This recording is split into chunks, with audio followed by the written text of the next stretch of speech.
सब चीज का फैशन बदल लो, मना नहीं है।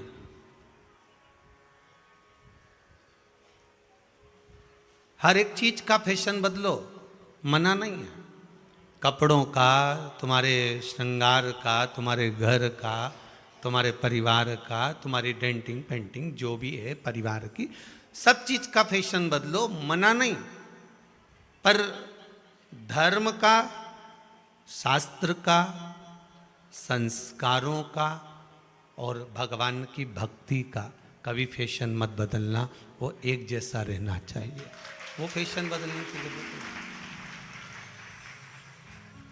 धर्म शास्त्र का फैशन अगर हम बदलेंगे तो फिर शायद हमें सोचना पड़ेगा कि धर्म और शास्त्र के फैशन को हमको कैसे धारण। आज के जमाने में फैशन बदल गया धर्म और शास्त्रों का, वो बात दूसरी है।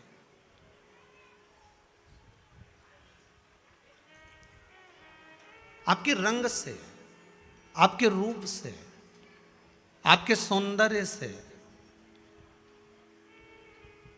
शायद दुनिया रीस सकती है, पर मेरा बाबा नहीं रीस सकता।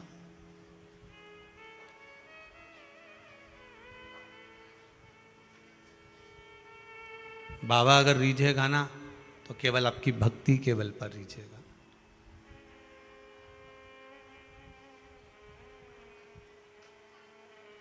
महाराज, तेरी पूजा में जल ले आई, उसे मछली भी झूठा कराई।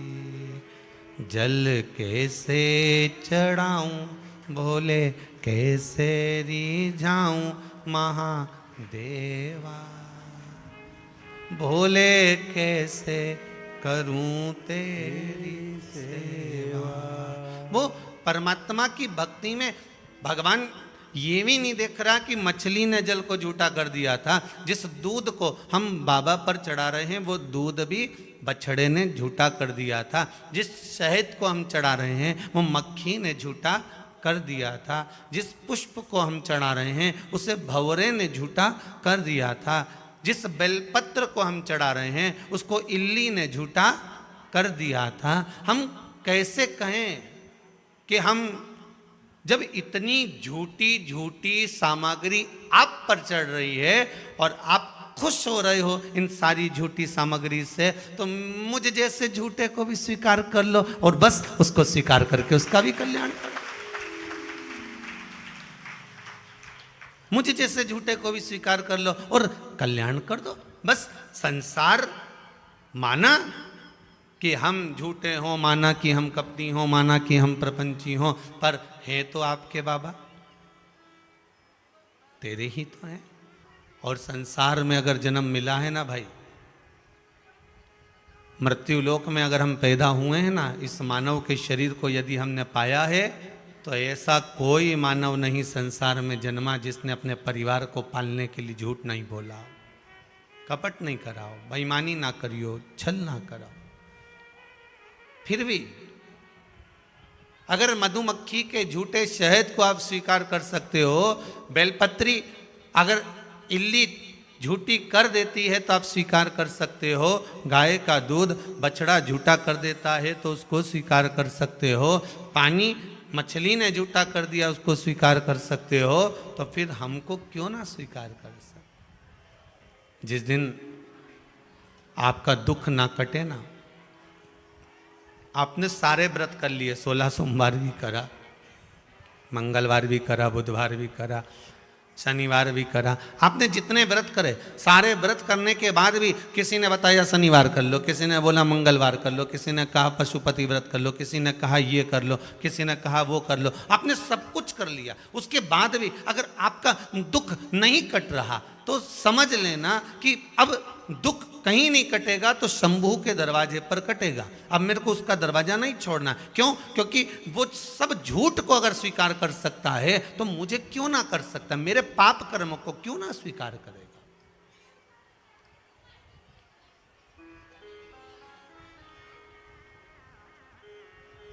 मेरे पाप कर्मों को क्यों ना स्वीकार करेगा।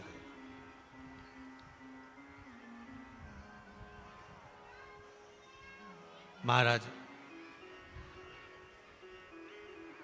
दो चीजें अपने जीवन में याद रखिएगा। पहला, शंकर को जब जल चढ़ाओ, हाथ में जब आपके जल रहे, चाहे आप घर से ले गए हो, चाहे आप मंदिर का लिए हो, चाहे आपके पास में जैसा भी जल आप शिव जी को समर्पित कर रहे हैं, दो चीजें अपने जीवन में याद रखना, भगवान को पाने के लिए और अपने भाव को शंभू तक पहुंचाने के लिए, अपने भाव को शंकर तक पहुंचाने के लिए। पहला, हाथ में जब जल का पात्र लो, हाथ में जब जल लो, उस समय पर भगवान शंकर का स्मरण करते समय, शिव को जल चढ़ाते समय अपनी बुद्धि, अपना चित्त, अपनी वृत्ति, अपना मन सब दूर से हटाकर परमात्मा की ओर जोड़कर दिल से जिस लिए जल चढ़ा रहे हो, जिस कारण से आए हो और बाबा को जिस भाव से रिझा रहे हो, बस जल चढ़ाते समय आपका वो निर्मल भाव होना चाहिए, बाकी के कुछ नहीं। दूसरा, मंदिर में जब दीप लगाओ, मंदिर में जब दिया लगाओ, दीप प्रज्वलित करो। मंदिर में जब दिया लगाओ और मंदिर में जब दीप प्रज्वलित करो, उस समय पर जब मंदिर में दीप लगाएं और मंदिर में जब दिया प्रज्वलित करें, अगर गोल बाती है तो वो तो दिए के बीच में ही होगी, फूल बाती है तो वो दिए के बीच में होगी। और मान लो अगर लंबी बाती लेकर गए हो, लंबी बाती को लेकर पहुँचे हो, तो अगर दीप लगा रहे हो, कामना रखकर लगा रहे हो कि मेरी ये कामना है, तो वो दीप का, बाती का मुख अपनी ओर रखना, पर कोई कामना नहीं। हम भगवान को केवल इसलिए रिझा रहे हैं कि मेरा भोलेनाथ मेरा भंडार भरे और मेरे घर में सुख समृद्धि दे। तो दीप की बाती का मुख भगवान की ओर होना चाहिए कि हमने तेरे भरोसे पर छोड़ दिया। अब हम किसी से नहीं पूछेंगे कि हमें क्या करना है, ये दीप की जो बाती का मुख है वो आपकी ओर है। अर्थात मेरा जो जीवन है, मेरा जो संपूर्ण परिवार है, मेरा जो कुटुंब है, मेरा जो कबीला है, मैं जिस घर में निवास करती हूँ, मैं जिस घर में रहता हूँ, उस घर का संपूर्ण कारभार सब तुम्हारे भरोसे पर है। तो बाती का मुख कहाँ हो गया? भगवान की ओर हो गया। बाती का मुख फिर भगवान की ओर। पर ज़्यादातर लोग दिया जो लगाते हैं ना, वो अपनी ओर बाती करके ही लगाते हैं। मतलब इनकी कामना चलती ही रहती है 24 घंटे। कुछ कुछ कामनाएं इनकी जागरूक रहती है, इनकी कामनाएं निरंतर रहती है। पर उस बाती में जब आप अपना संपूर्ण परिवार, संपूर्ण अपने परिवार का, दुकान हो, धंधा हो, व्यापार हो, व्यवसाय हो, चाहे आप जितना भी कार्य कर रहे हो, फैक्ट्रियां चला रहे हो, वो सब अपने भगवान के भरोसे पर दे दिया, भगवान की ओर दे दिया। तो इसका मतलब ये नहीं है कि बाती का मुख भगवान की ओर हो तो तुम भगवान के बिल्कुल करीब में ही बाती का मुख कर कर लगा दो और भगवान को मालूम पड़े चोट लग जाए, ऐसा भी नहीं। जब भी दिया लगता है, आप बहुत ध्यान देना महाराज, अगर भगवान जिस स्थान पर बैठे हुए हैं, अगर दिया हमको रखना है, भगवान जहाँ विराजमान है, दीप जब भी रखा जाता है भगवान के सामने, तो अपन जहाँ विराजमान है उससे भगवान और अपने बीच में कम से कम 2 बीता की दूरी तो होना ही चाहिए, जिससे भगवान को भी चोट ना लगे, भगवान को भी घात ना लगे। तुलसी महारानी को जो दिया लगाया जाता है वो तुलसा महारानी से दूर लगाना चाहिए। तुलसी के क्यारे में दीप लगाने का प्रमाण नहीं है कि तुम तुलसी के क्यारे के अंदर दिया लगाओ। पहले तो ऐसा नियम था कि तुलसी का जो क्यारा बनता था उसमें एक नीचे अलग से दिया रखने की जगह बनती थी, तो उसमें दिया रख दिया जाता था। आज के ज़माने में इतनी जगह ही नहीं कि वह में रखो, तो लोग वो कुंडा में धर के आ जाए। अब वो कुंडी में रख के आए, मालूम पड़े तुलसी महारानी का पत्ता मुरझा जाता है, तुलसा महारानी भी ऐसी मूर्छित हो जाती है, तुलसा महारानी भी चारों तरफ से वो दिए की लो से जल जाती है। ऐसा दीप लगाने का कोई फायदा नहीं, ऐसे दीप की कोई महत्वता नहीं है। किसी को कष्ट देकर, किसी को परेशान कर कर, देवता हो चाहे आप हो, आप किसी को कष्ट देकर, किसी को परेशान कर कर अगर भजन कर रहे हो तो उसका कोई सुख नहीं है हमारा, उसका कोई आनंद नहीं है। किसी को भी कष्ट देकर अगर आपने भजन भी किया, यज्ञ भी करा, दान भी करा, पुण्य भी करा, सत्कर्म भी करा, भजन भी करा, उसका कोई तत्व नहीं, कोई मोल नहीं। बुद्धि, चित्त, ये परमात्मा को देखकर चलना।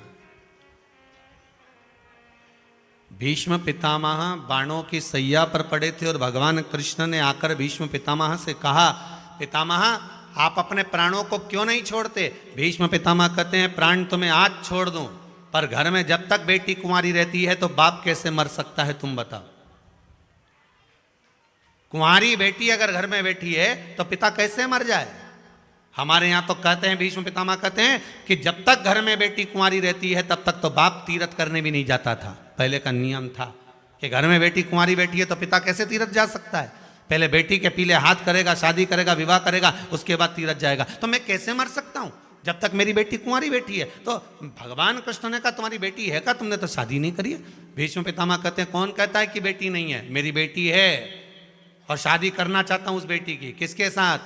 भगवान कृष्ण ने पूछा। भीष्म पितामह कहते हैं, आपके साथ। भगवान कृष्ण बोले, मेरी तो 16,108 पहले से है, क्या करूंगा आपकी बेटी से विवाह कर कर?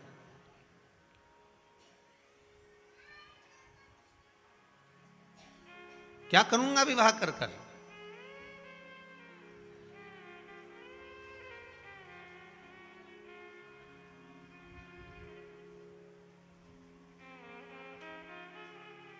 अगर 16,108 आपके पास में है ना, तो एक बेटी और रख लो, हमारी बेटी एक और रख लो। बड़ी समझने वाली कथा है। जब 16,108 भगवान कृष्ण के पास में है तो एक और देने की जरूरत क्या थी? ये वो प्रश्न है जो आपके जीवन में हर पल आपको सताता है। जब इसके घर में 4 व्हीलर 4 गाड़ियां थी, इसकी 2 3 दुकानें चल रही है, तो भगवान इसको क्यों इतना दिया जा रहा है? ये हमारा प्रश्न है। वो प्रश्न का उत्तर यहां है। भगवान भी ऐसा है कि भरे हुए को भरते जाता है। बोलो सही है कि गलत है?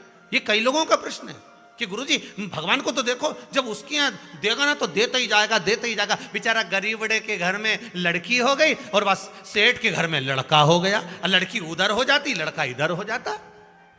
ये हमारी बुद्धि है। हम सोचते हैं कि ऐसा विचार हम लाते हैं, ये सोच हमारी है।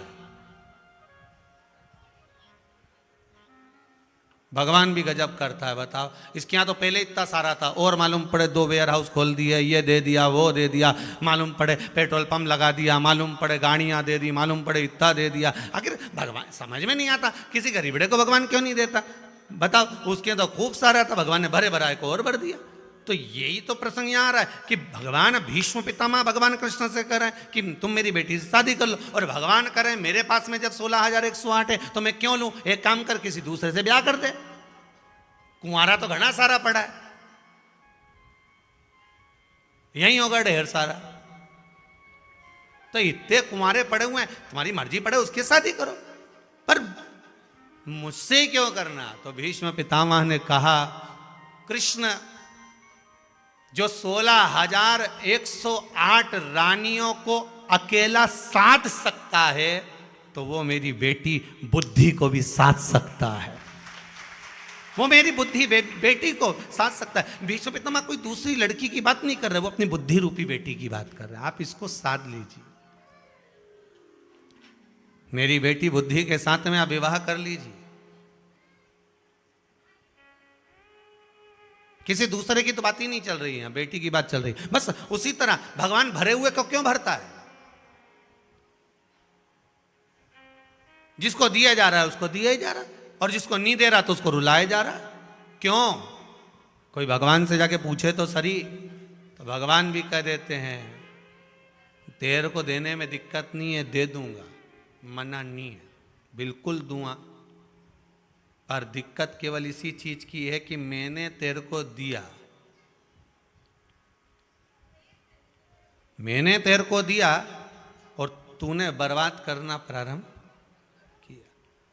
जैसे एक प्रसंग पहले सुनाया था, एक बच्चा तालाब के किनारे पर बैठा है, उसके हाथ नहीं है, सारे गांव के बच्चे तालाब में नहा रहे हैं, ये बैठा बैठा रो रहा है।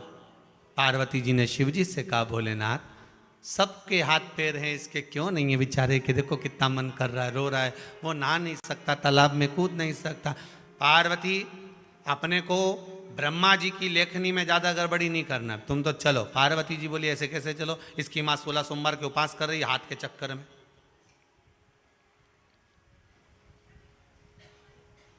इसकी माता व्रत कर रही है कि मेरे बेटे के हाथ आ जाएं, हाथ इसके बेकार हो गए, इसके हाथ काम नहीं कर रहे हैं, इसके हाथ चलने लगे। भोलेनाथ बस मैं चाहती हूं कि आप इसे वर दो। शंकर जी बोले मैं नहीं दे सकता। शिव जी चले गए, पार्वती जी वापिस आई। पार्वती ने भगवान शंकर की आराधना करना चालू करी। शिव जी राजी हो गए, मांग क्या चाहिए, बस उस बच्चे के हाथ दे दो। शंकर भगवान ने कहा तू नहीं मान रही तो ले, मैंने हाथ दिए, बच्चे के हाथ दिए। अब बच्चा भी तैरना चालू कर दिया। अब बच्चा तैरना चालू करा। थोड़ी दिन बाद पार्वती जी थोड़ी देर से वहां से निकली, तो निकलते हुए पार्वती जी क्या देख रही थी कि बहुत सारे लोग भाग भाग के जा रहे हैं, बहुत सारे बच्चे भाग भाग कर जा रहे हैं। तो पार्वती जी ने एक दो को रोककर पूछा, क्यों रे कहाँ भाग रहे हो? अरे भागे नहीं तो क्या करें, वो है ना जिसके हाथ नहीं थे और हाथ आ गए, वो हम सबको पानी में डुबो डुबो के मार डाल रहा है। 3 को तो पहले ही मार डाला उसने, 3 को मार डाला और हमारी तैयारी है, इसलिए हम भाग रहे हैं। पार्वती जी शिव जी से बोली, प्रभु शायद इसीलिए आपने हाथ नहीं दिया था। भगवान कहते हैं कहाँ देना है, किसको देना है, कब देना है, कैसा देना है, ये मैं जानता हूं, ये मैं जानता हूं। कब किसको प्रदान करना है, कब किसको देना है, ये मैं जानता हूं।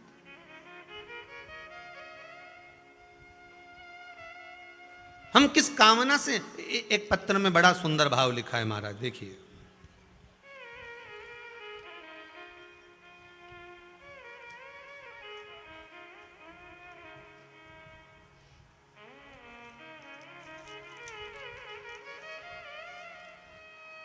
इंदौर राजेश सिंह जी राठौर, निपानिया, विजयनगर, इंदौर से आए।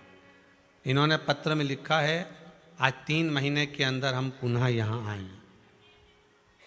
पहली बार आए थे तब हमने बाबा से कुछ नहीं मांगा था, ना हमने कामना करी थी, पर इस बार हम विशेष कामना कर कर आए।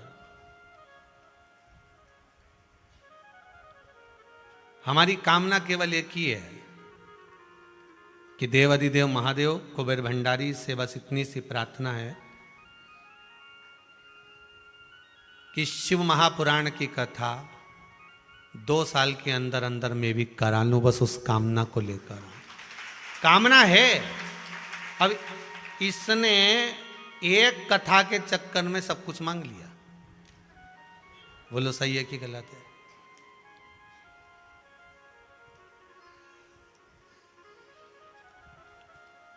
कथा कब होती है? जब भगवान बुद्धि, जम के बोलिए, अच्छी दे। बुद्धि के साथ में परिवार अच्छा दे, परिवार के साथ में धन अच्छा दे, धन के साथ में शरीर अच्छा दे, तो कथा हो पाए। अब मालूम पड़े हॉस्पिटल में कहीं का पड़ा हो और मन में सोचे कि कथा कर लूं, तो कोई कथा हो?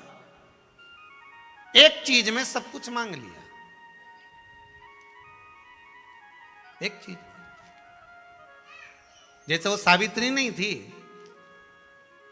सत्यवान को बचाने के लिए चली, यमराज ने कहा मांगो क्या चाहिए, बस पति को नहीं दूंगा तेरे, क्योंकि अंतिम क्षण का है, ये मर चुका है, प्राण छूट चुके हैं, और कुछ मांगना है तो मांग ले। तो वो सावित्री मैया कहती है, यमदेव अगर कुछ देना चाहते हो तो मैं आपसे वर मांगना चाहती हूँ, दो, मांग ले, तुझे क्या चाहिए। पहला वर तो ये दे दीजिए कि मेरे सास ससुर के नयन की दृष्टि जैसे ही आए वो अपने पुत्र को देखकर गले लगाए।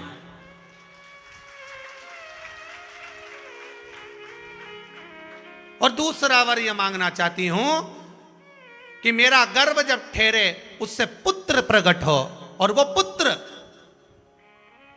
मेरे गर्भ से जो जन्म ले वो मेरे पति के द्वारा दिया हुआ हो। यमराज मुस्कुराकर हंसने लगा, अच्छा हुआ तूने तेरे पति के प्राण नहीं मांगे, तथास्तु जा, तथास्तु जा। अब सावित्री फिर पीछे पीछे चली। यमराज ने कहा वर दे दिया, काय को पीछे आ रही है? भगवान सावित्री माता ने कहा अगर आप इस सत्यवान को ले जाओगे, इनको ले गए, फिर अगर आप इनको लेकर चले जाओगे तो माँ बाप नेत्र खोल के दर्शन कैसे करेंगे, और अगर आप इनको ले जाओगे तो मेरे गर्भ में संतान कैसे आएगी। यमराज ने भी हाथ जोड़ लिए सावित्री के, तेरे बराबर कोई मांग नहीं सकता। इसलिए मैं जानता हूं कि पुरुषों को मांगना नहीं आता, और माता ऐसी घुमा फिरा के मांगती है कि राम इनके वचन, जब ब्याह शादी होता है ना, शादी ब्याह होता है ना, शादी ब्याह में इनके वचन देखना, बेचारे लड़के के तो 5 वचन रहे शादी में, और लड़की के जम के तो बोलो, मतलब तुम सबको मालूम है, लड़की के 7 वचन, और 7 वचन में लड़की ने क्या क्या मांगा है। पहला वचन,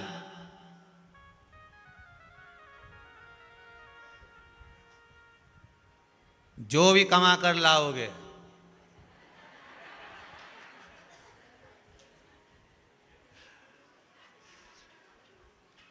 उसको मुझे बताओगे। मतलब ये जो वचन लिखे गए ना, बड़ा सोच समझ के लिखे गए। एक बार हम किताब पढ़ रहे थे, उसमें हमने पढ़ा था कि मच्छर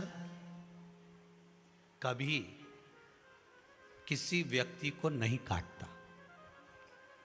कौन? जम के बोलिए।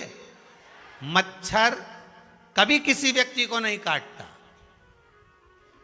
मच्छर की जो पत्नी होती है, मादा मच्छर,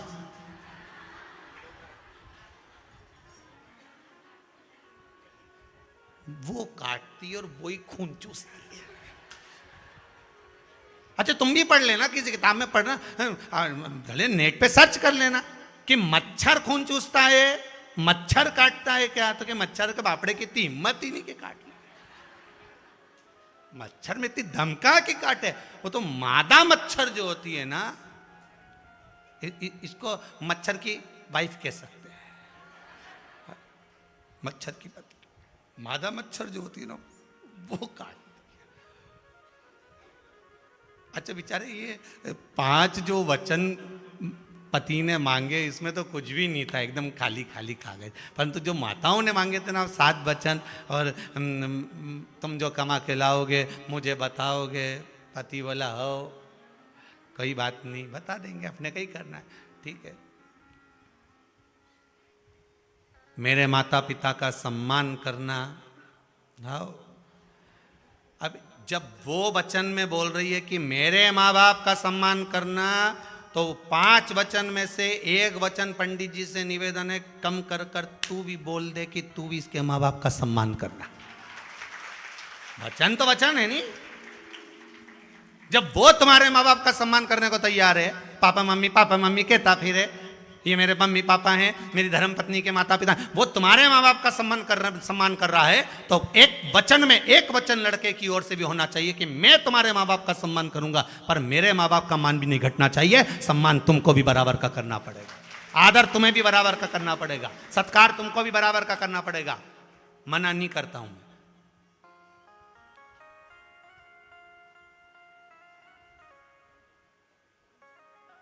जहां भी जाओगे मुझे बता कर जाना। आप बताओ। इसलिए सवेरे जब भी जाता है तो क्या कर जाता, जा रहा हूं।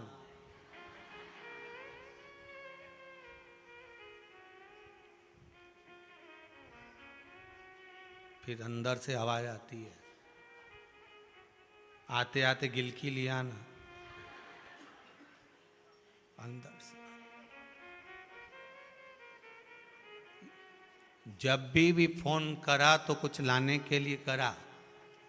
एक बार फोन कर कर नहीं बोला कि वो सियोर वाले महाराज की कथा चल रही है, शिव पुराण, 11 बजे चालू हो गई है, 2 बजे तक चलेगी, सुन लेना जरा अच्छे से। या फोन लगाकर ये नहीं बोला कि शाम को आओ ना, तो रास्ते में शंकर जी का मंदिर पड़ेगा, जरा 5 मिनट प्रणाम करते हुए आ जाना। क्यों, दूध की थैली की तो खूब बोली, गिलकी की बोल दी, पाउडर का डिब्बा लिया ना, ये सामान लिया ना, वो सामान लिया ना। अरे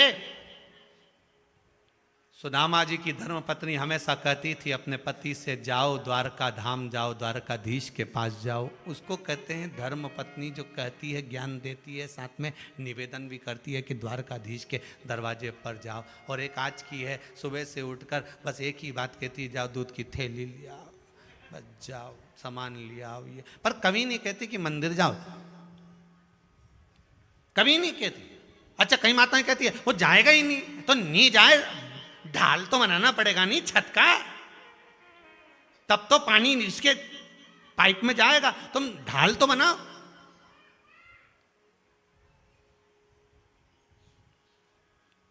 बनाओ ढाल, कैसे नहीं जाए। बुद्धि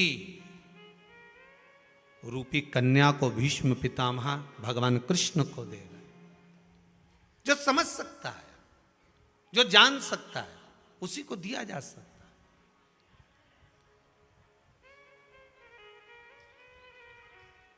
जो शिव महापुराण से लगन लगा लिए आपने, शंकर की कथा से लगन लगा लिया आपने, भगवान शिव की भक्ति में अगर आप डूब गए हो, दुनिया के लोग भले आपको ढोंगी समझे, प्रपंची समझे, कामी समझे, दुनिया के लोग आपको प्रपंच वाला समझे, वो दुनिया की दृष्टि होगी, पर आपकी दृष्टि में आप श्रेष्ठ बनी है। आपकी दृष्टि में आप भगवान के भजन करते रहिए, आपको मतलब ही नहीं संसार से।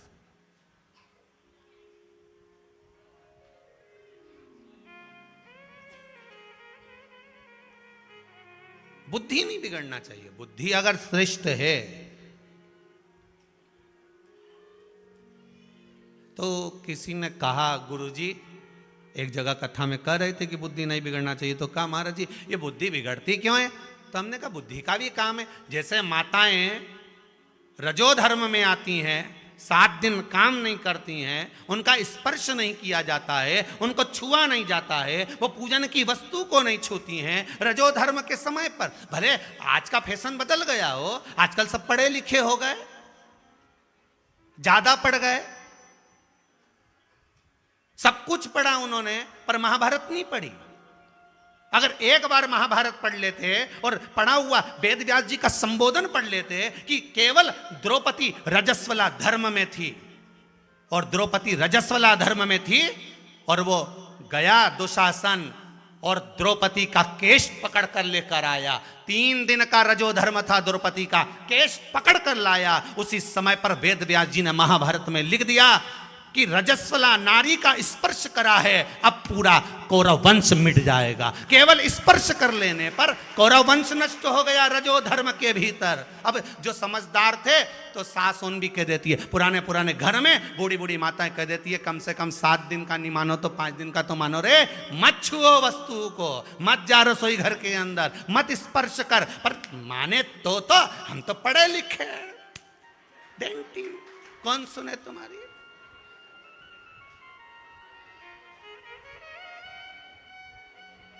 कौन सुने? अरे मम्मी तुम भी ओल्ड फैशन की हो। तो मम्मी बोली तू तो न्यू फैशन की है। नहीं ठीक, करो करो।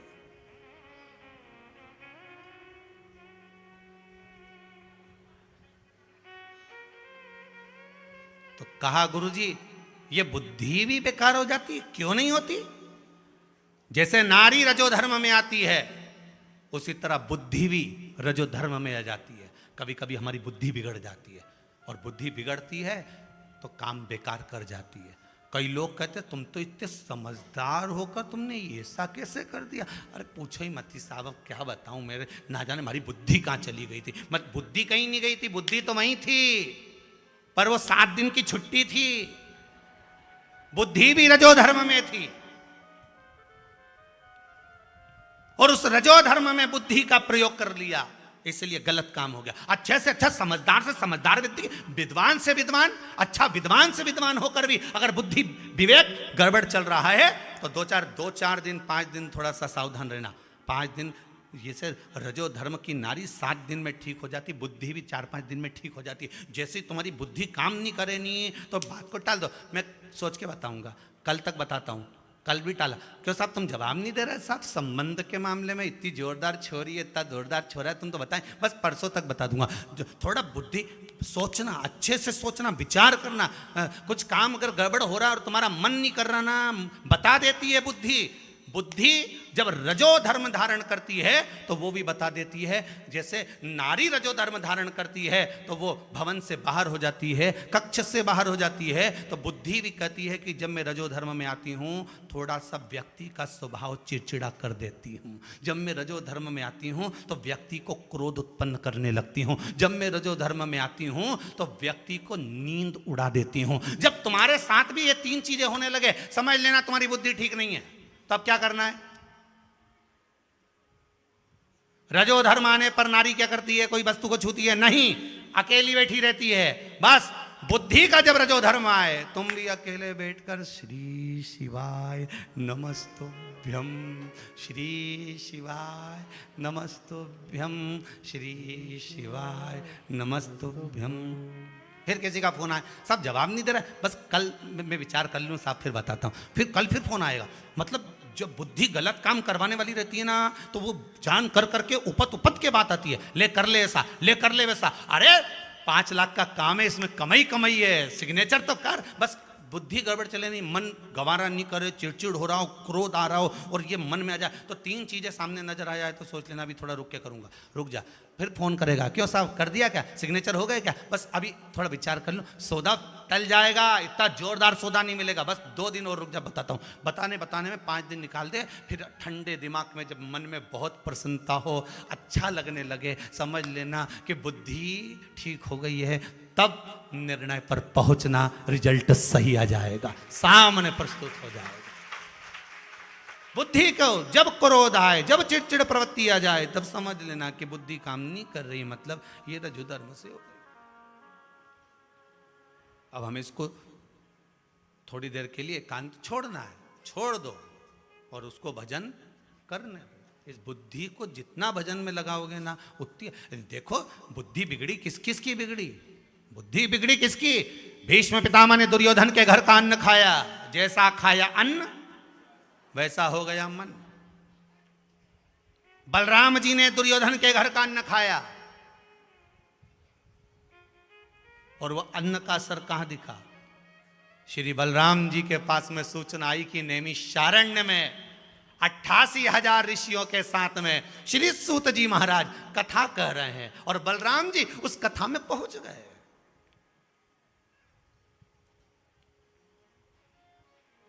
बलराम जी उस कथा में पहुंच गए और बलराम जी जब कथा में पहुंचे, पहुंचने के बाद बलराम जी तो बस और देखे न पूर और सीधे सूत जी के पास में जाके जो झड़ा और कथा वाचने वाले सूत जी कोई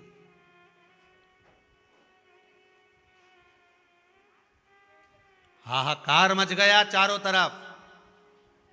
88,000 ऋषि उठकर खड़े हो गए। ये क्या कर दिया? कथा वाचने वाले श्री सूत जी महाराज का वध, श्री सूत जी महाराज का ये हाल।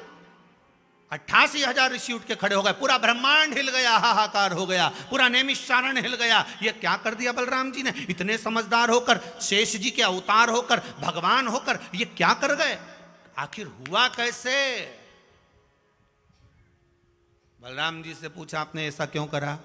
तो कि मैं आया तो सम्मान क्यों नहीं करा, मुझे माला क्यों नहीं पिनाई, स्थान क्यों नहीं दिया बैठने का, ये खुद बैठा रहा गादी पे, उठा क्यों नहीं? ऋषियों ने कहा ये व्यासपीठ पे बैठे थे सूत जी महाराज। व्यासपीठ कोई साधारण होती है? अच्छे अच्छे मंत्री संतरी जितने भी मिनिस्टर आदि जितनी भी पीठ पर बैठते हैं, चाहे बड़े से बड़े मंडलेश्वर हों, चाहे बड़े से बड़े आचार्य हों, वो भी हर पीठ से सबसे बड़ी पीठ होती है व्यासपीठ। सारी पीठें नीचे पर व्यासपीठ ऊंची है। सूत जी महाराज जहां बैठे थे वो व्यासपीठ थी, उसका आदर करा उनने, नहीं उठे। एक बार बैठने के बाद व्यासपीठ से तभी उठा जाता है जब आरती पूजन स्मरण पूर्ण हो जाए। वो तो आजकल लोगों का फैशन हो गया कि व्यासपीठ पे कथा बाजते बाजते नीचे उतर के नाचने लगे तो बात दूसरी है। आजकल का फैशन हो गया कि कथा बाजते बाजते व्यासपीठ पे खड़े होकर नाचने लगे, वो बात दूसरी है। पर व्यासपीठ की मर्यादा 88,000 ऋषि नैमिषारण्य तीर्थ में बता रहे हैं कि व्यासपीठ की मर्यादा किसको कहते हैं कि व्यासपीठ पर बैठ गए एक बार तो चाहे अच्छे से अच्छा मंत्री संतरी कलेक्टर कोई भी आए वो पास में आए, पर व्यासपीठ से उठकर आप खड़े नहीं हो सकते जब तक कि कथा की पूर्णता नहीं हो जाए। इसलिए सूत जी नहीं उठे। बलराम जी को क्रोध आया और उन्होंने उनको, सारे ऋषियों ने कहा तुमने ये गलत कर दिया, गलत कर दिया, गलत कर दिया। सूत जी की गादी पर दूसरे को बिठा दिया, पर गलत तो गलत मान्य होगा। बलराम जी का जब क्रोध समाप्त हो गया तब एक ऋषिवर ने उनके पास जाकर पूछा, ईमानदारी से बोलना बलराम जी, जब तुम नैमिषारण्य आ रहे थे तो किसके घर का भोजन कर कर आ रहे थे? बलराम जी ने कहा, मैं मेरे दोस्त के घर गया था। कौन दोस्त, कौन मित्र? तो कहा मेरा दोस्त एक ही है, वो है दुर्योधन। किसके यहां? दुर्योधन। इसीलिए शायद भगवान कृष्ण दुर्योधन के मेवा त्यागे, साग विदुर घर खाई, सबसे ऊंची प्रेम। इसलिए मेरे ठाकुर, इसलिए मेरा कन्हैया वहां नहीं गया। भले 56 भोग बनाए थे पर किस काम के? अगर बुद्धि बदल गई तो इससे तो छिलका खा लो दादा। अपने घर की 2 रोटी खा लेना, पर आड़ी टेढ़ी जगह का मत खाना री जीजियो। बड़े सोच के जाना, किसी की शादी ब्याह में भी जाऊं नहीं तो 50 बार विचार करके जाना, ये बेरू कैसा है, किस तरह से कमाया, इसने कहीं गलत करके तो नहीं कमा लिया, इसके पास जो धन आया वो गलत तो नहीं है, उसके घर का मैं खाऊंगी, उसके ऐसी बुद्धि तो नहीं आ जाएगी। बड़ा सोचना पड़ेगा। बलराम जी महाराज दुर्योधन के घर से गए थे, भोजन कर कर गए थे, इतना चिड़चिड़ प्रवृत्ति हो गई, इतना क्रोध आ गया, जरा सा अहंकार सम्मुख में प्रकट हो गया और सब नष्ट हो गया। अन्न का असर बहुत जल्दी होता है।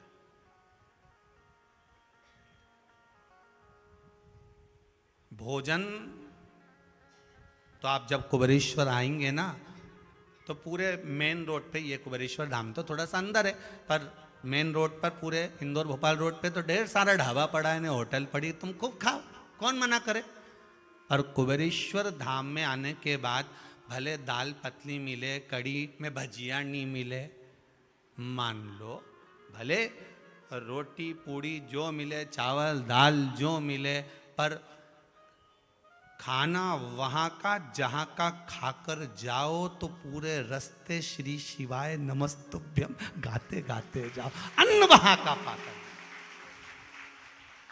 भले कैसा मिले, कैसा ही,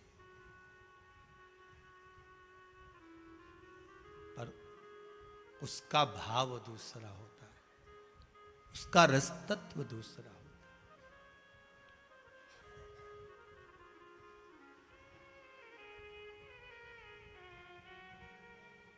महाराज एक गिरिराज बाबा के एक भजन में एक लाइन आती है बड़ी सुंदर,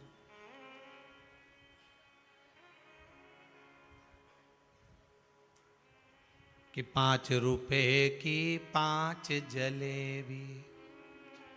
आप लोग भजन गाते होगे, उसमें गाते होगे गिरिराज जी के भजन में कि 5 रुपए की 5 जलेबी में तो रोड बैठ कर खाऊं मारा वीर, नहीं माने मेरो मनवा, मैं तो गोवर्धन को जाऊं मारा वीर, नहीं माने। ध्यान देना, 5 रुपए की 5 जलेबी कहाँ बैठ के खाऊं? जम के बोलो जरा, रोड बैठ कर, मतलब रोड पे बैठ कर खाऊं।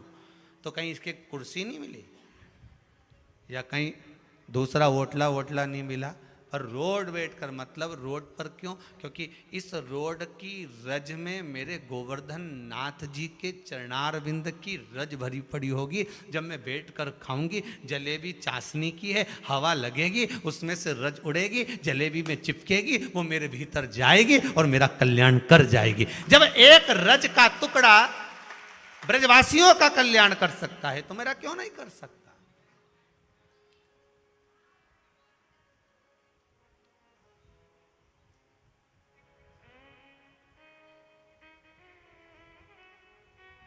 एक रज का टुकड़ा कल्याण कर जा, बुद्धि सही जगह लगे। खाओ अन्न, जैसा खाया अन्न वैसा हो गया मन, जैसा पिया पानी वैसी हो गई वाणी, जैसा पिया दूध वैसा बन गया बुद्ध। बुद्धि भी दूध से बनती है, थैली का पियो तो थैली जैसे हो जा, डब्बे का पियो तो गोल डब्बे जैसे। अब वो तो विवेक उसी तरह से काम करेगा कि आप क्या कैसा धारण कर रहे हो ये आपके ऊपर है।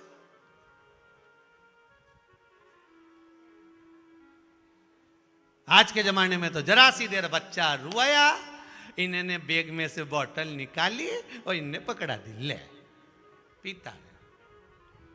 वो बोतल ने ऐसा पीछा पकड़ा दादा, बचपन से लेके तो आखिरी तक नहीं छूट रही। ऐसी बाटल पकड़ाई माँ ने अपने बच्चे को, पकड़ ले। पहले आई दूध की बाटल, स्कूल गए पानी की बाटल, कॉलेज गए कोल्ड ड्रिंक की बाटल, और फिर आगे आगे डेस डेस डेस डेस डेस।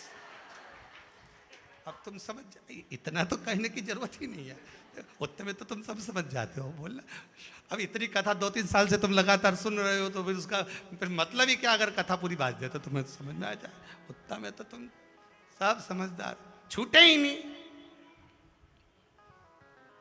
अब कई माताएं आके बोले साहब की छुड़वा दो, बहुत परेशान हम तो, ई के कारण घना परेशान, ई की छूट जाए नहीं।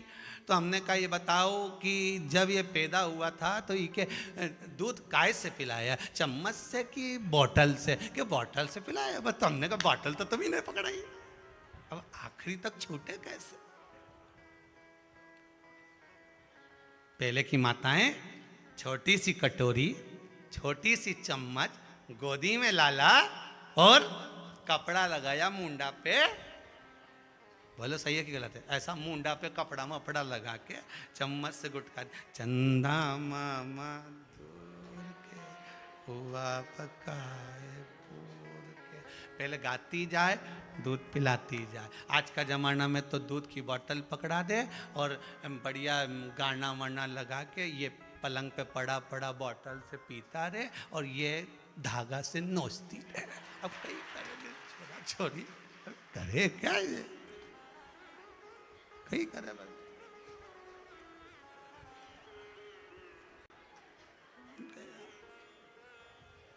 सोचो अब के हमारा बच्चा का अब छुड़वाई दो गुरुजी, अब गुरुजी कहीं करे, तू ये क्या छोटा कर दे मैं छुड़वा दूं। अब ना छोटा हो ना छूटे, बड़ा कठिन। पर विश्वास अगर प्रबल है, भरोसा अगर दृढ़ है तो भगवान कृपा भी करता है, करुणा करता है।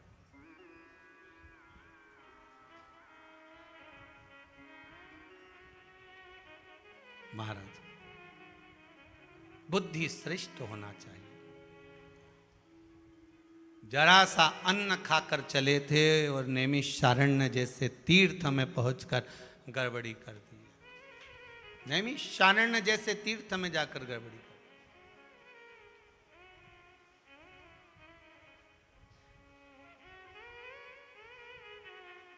मैंने दुर्योधन के घर का अन्न खाया है। भगवान कृष्ण ने कई बार समझाया था दाऊ जी महाराज को, बलराम जी को कई बार कहा दोस्ती अच्छों से करो, ऐसों से दोस्ती कर कर क्या करोगे। आपसे भी निवेदन है 50 बार विचार करना मित्र बनाने से पहले।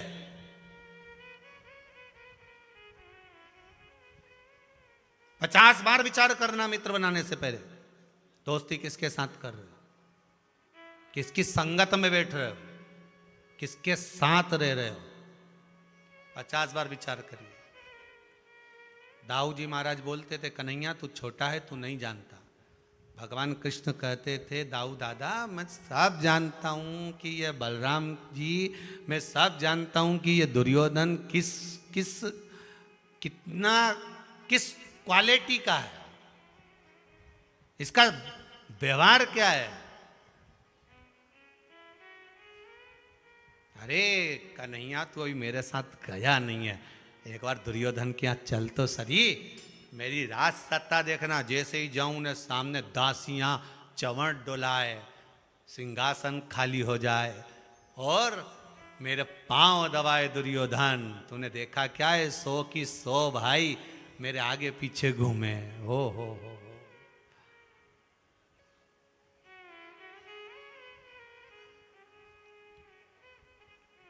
सब आगे पीछे घूमे, तुझे क्या मालूम। भगवान कृष्ण ने कहा ये तो चुनाव जैसा हाल है, चुनाव के टाइम पे भी तो सब आगे पीछे घूमे। काकी भूल तो नहीं गई, काकी के भेरू तेरे को तो कभी जिंदगी में नहीं भूल सकती।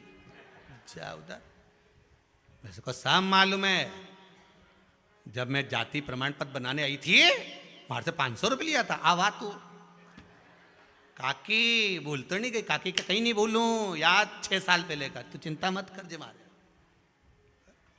भगवान कृष्ण कह रहे बलराम जी से, भैया बलराम जी कह रहे वो मेरे आगे पीछे घूमे, 100 की 100 ही भाई लगा रहे, आगे पीछे घूमे, मेरा सम्मान करे, सत्कार करे, आदर करे, मेरा हर पल मेरा गुणगान करे। भगवान कहते दाऊ दादा तुम पहचान नहीं सकते भीतर कपट कितना भरा है, तुम्हें क्या मालूम है। ये दिखावे का प्रेम नहीं चाहिए, प्रेम चाहिए भीतर का, प्रेम भीतर का होना चाहिए।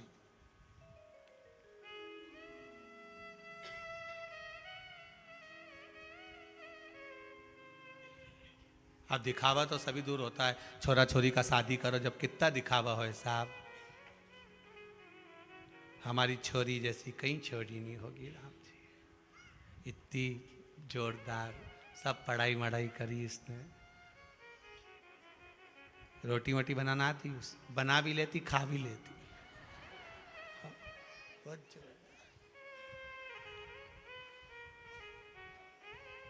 सिलाई कढ़ाई आती है, हाँ सास का मुंह सिलना तो आता है। इतनी जोरदार छोरी कहीं मिलेगी। गाड़ी वाड़ी चलाना आती, हाँ आती तो है, पर गाड़ी लेके चली जाती है, ऐसी ठोक के आती तो थाना भी मिलती, किसी में कहीं नहीं मिलती। इतनी जोरदार छोरी। अब कोई ये तो नहीं कहेगा कि ये गड़बड़ है, कौन कहे।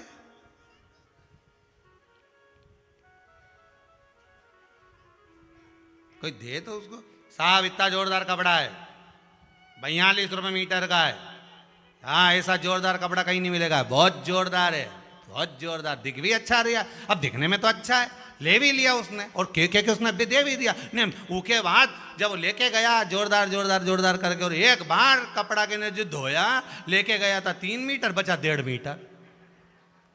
क्या मतलब, बहुत जोरदार।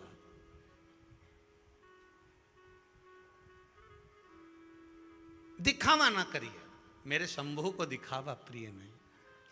हम सबसे कहते हैं कि आप केवल आस्था चैनल पर या अरिहंत चैनल पर ये कुबेरेश्वर महादेव के इस पावन मंदिर का ये मत सोचना कि महाराज एडवर्टाइज कर रहे हैं। आप तो दिखावा तो है ही नहीं, आओगे जैसा दिख रहा है टीवी में वैसे ही नजर आने वाला है, जैसे हो वैसे ही दिखेगा। पहले भी कहा कि बन रहा है, बना नहीं है।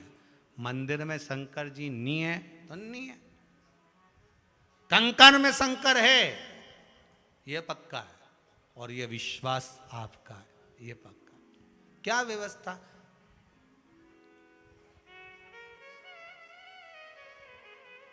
यहां पर जितने लोग आप लोग आए हो, कई बहुत धनपति हैं, कई करोड़पति है, किसी के कुछ चल रहा, किसी के कुछ चल रहा, उसके बाद भी आप लोग रात्रि को हमने देखा सब दरी पर, कहीं गादी मिली तो ठीक, दरी मिली तो ठीक, खूब ऐसी चकाचक नींद में सो रहा है कि भगवान ऐसा लग रहा है कि जैसे माता की गोद में, पिता की गोद में जैसे बच्चा सोता है, ऐसे आनंद में सो रहे हो अपनी मस्ती अलमस्त हो। जहाँ कहाँ व्यवस्था, क्या व्यवस्था है? कुछ व्यवस्था नहीं है। क्या व्यवस्था? हम तो आप लोगों के हाथ जोड़ कर कह रहे हैं, इन नी बने जब तक काय को आओ रे। कौन क्या तुमसे कि यहाँ तुम तो आस्था चैनल पे कथा सुनो, अरिहंत पे सुनो, तुम्हें बुलाया किसने कि तुम आओ? मैं ही रहे हो। बन्नी ये पत्र लिखा, देखो कोई हमें कितना ही भगाएगा, हम तो फिर भी आएंगे।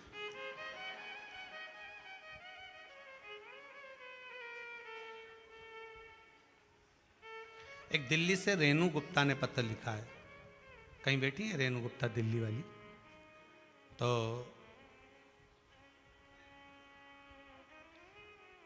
कहाँ बैठी हैं? आप ही हैं? माइक पहुंचाइए।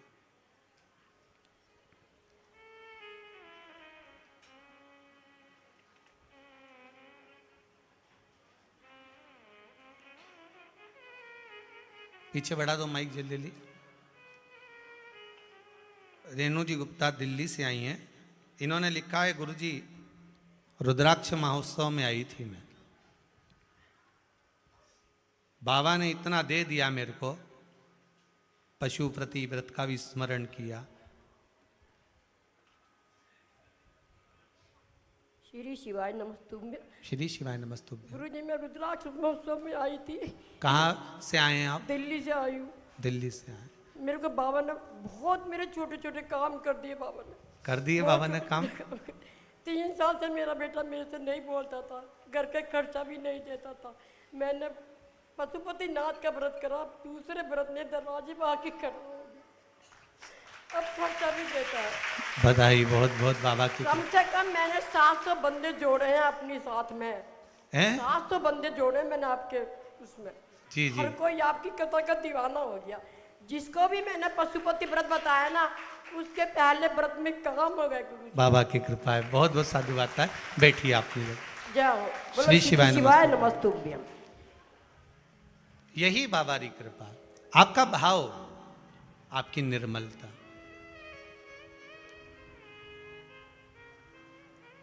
जिस भाव से आप बाबा को नमन करने के लिए आए हो, हम तो सबसे कहेंगे यहाँ पर शंकर भगवान मंदिर में नहीं बैठे।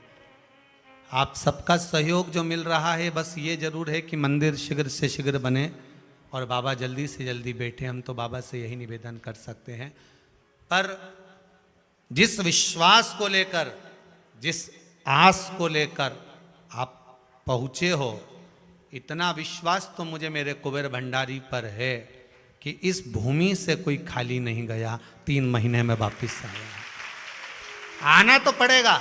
आप आए हो ना, भले मांगा नहीं मांगा वो अपनी जगह पर, आप कुछ नहीं भी मांगोगे ना तो भी 3 महीने में वापिस आना पड़ेगा।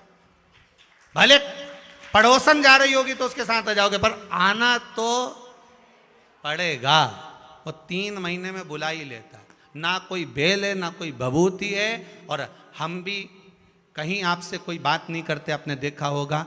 अगर मिलने भी आते हो 5 बजे तो एक ही बात करते हैं, श्री शिवाय नमस्तुभ्यम। बस आपसे बात कर कर श्री शिवाय नमस्तुभ्यम हो जाए, मतलब हाजिरी लग गई।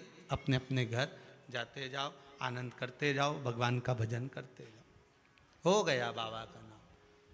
और आपसे एक ही निवेदन है, पूरी कुबेरेश्वर बाबा की भूमि पर कहीं पर भी एकांत में बैठकर आप भगवान का नाम लेना, श्री शिवाय नमस्तुभ्यम का जाप करना।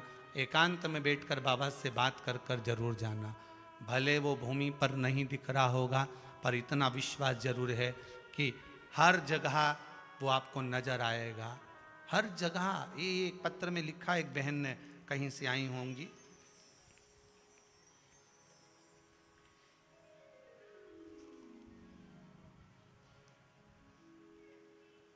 महाकाल की लड़की कल्याणी पाटीदार इंदौर से हैं।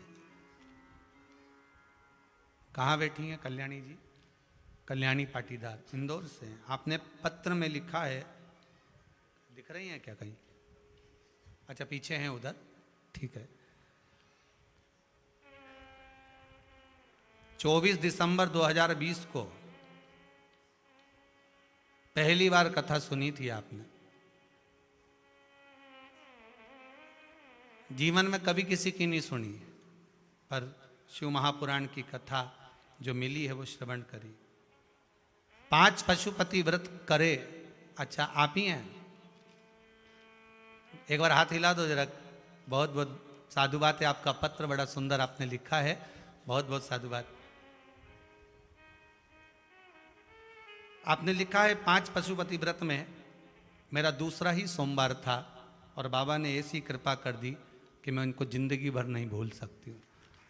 पत्र छोटा पड़ जाएगा लिखने में, पर उनकी करुणा छोटी नहीं पड़ेगी। महाराज, आपने भजनों की लाइन भी लिखी है, तूने इतना दिया रे भोलेनाथ के गम सारे भूल गई। बाबा की बड़ी कृपा है, करुणा है।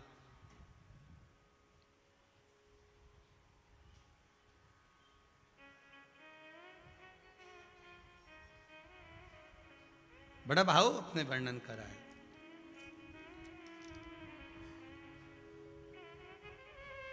गुरुदेव, मैं इतनी खुश हूं कि बता नहीं सकती। श्री शिवाय नमस्तुभ्यम। बहुत बहुत साधुवाद बेटो बहन, बहुत बहुत साधुवाद। बहुत भाव आपका लिखा है आपने कि बाबा ने इतनी कृपा कर दी, इतनी कृपा कर दी, मैं उसका क्या वर्णन करूं। मुझे मिला।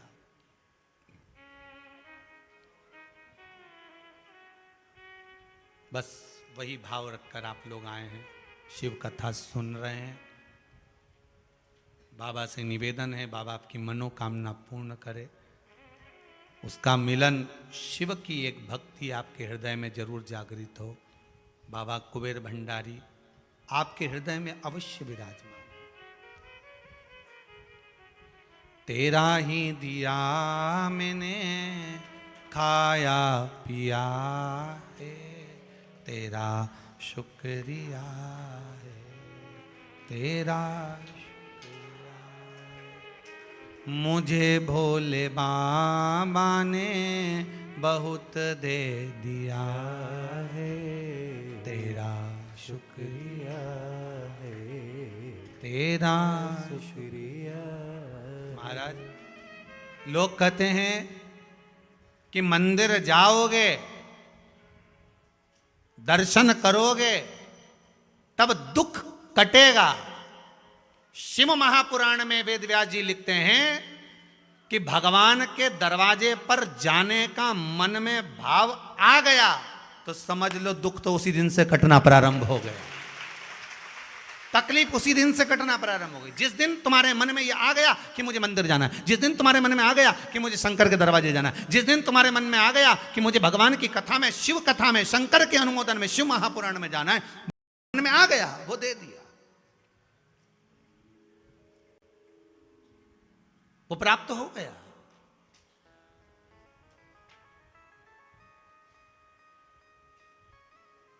और मौका मिले छोड़ना नहीं। हम तो यहां तक कहेंगे, अगर तुम्हारे शहर में बाबा की कथा, शिव महापुराण का अनुमोदन हो, अभी जैसे 30 नवंबर को वहां है और इसके बाद में अभी 13 तारीख से कहां पर है, नहीं वहां गया जी के पास में कथा है। मौका मिले और आप उसके नजदीक में रहते हैं तो भले आधा घंटा की श्रवण करो, पर श्रवण करो। इंदौर में 30 नवंबर से कथा हो, हम तो इंदौर के लोगों से भी कहेंगे जितना समय मिले श्रवण करने, उसकी हाजिरी लगाने के लिए उसके पंडाल में जरूर पहुंचो, भले थोड़ी देर जाओ पर जाकर हाजिरी जरूर लगाओ, उसके दरवाजे पर पहुंचो, श्रवण करो, भक्ति का स्मरण करो। और हां, ज्यादा चीजें लेकर नहीं पहुंचना, क्योंकि हमको उसके दरवाजे से लाना है। तो ज्यादा ये सोना चांदी, ये ज्यादा पहन के टेंशन लेके मत आना हो, नहीं तो बार बार अपने टेंशन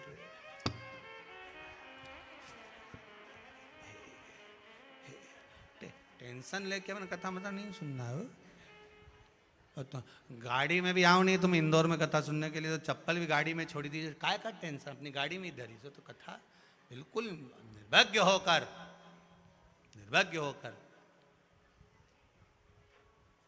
भगवान की भक्ति में हमको डूबना। मंदिर भी जाओ, शिव की आराधना करने जाओ तो टेंशन लेकर नहीं, मार्जर। अब बुद्धि विवेक कार्य करे। कहीं कहीं बुद्धि हमारी काम करना बंद कर दे तो समझ लो कि अब हमें इसका प्रयोग 4-5 दिन, 2 दिन, 3 दिन, आधा घंटा, 1 घंटा नहीं करना। अब हमको भजन करना है। क्रोध आए तो भजन करो, चिड़चिड़ प्रवृत्ति आ जाए तो भजन करो, रात्रि को नींद नहीं आए तो भजन कर लो।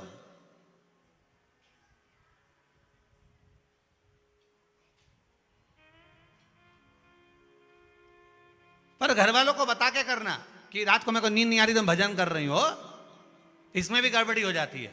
एक बार हमने कह दिया रात्रि को नींद नहीं आया तो भजन करो। अब एक अम्मा बेचारी बाल खोल के बैठ गई।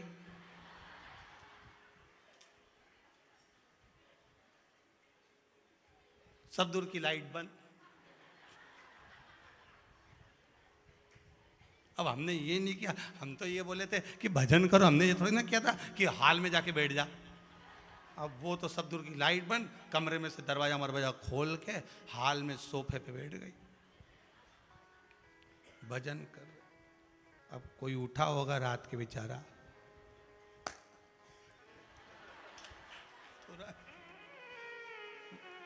चक्कर, बीपी ऊंचा नीचा हो गया, तब न बोल सके न कुछ कर सके। सवेरे अम्मा तो सो गई, ये जग गया, ऐसा आंख खोल के पड़ा। सब हिला रहे डुला रहे, हुआ क्या, पानी का छींटा दिया। सोफे पे भूतनी बैठी थी, तो भूतनी क्या, भूतनी बताओ भजन करे तो बैठे। तो पहले घर वालों को बता देना कि महाराज बोले कि अगर नींद नहीं आए तो जया, विषहरा, सांबरी बारी, दौतली, देव, शंकर जी की 5 बेटियों का स्मरण करा, जल का आचमन किया, सो गए, नींद आ जाए। भजन करो शिव का, भक्ति धारण करो भगवान की। जब लेकर चले तो उन्होंने कह दिया जहां मुझे रख दोगे मैं उठूंगा नहीं, आप ले जाओ, मुझे मना नहीं है।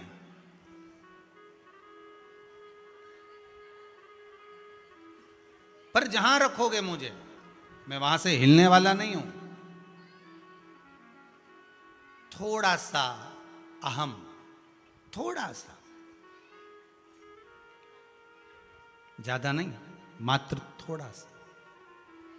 ये जो व्यक्ति के भीतर थोड़ा सा जो अहंकार आ जाता है ना, ये परमात्मा के सामने झुकने नहीं देता, झुकने नहीं देता।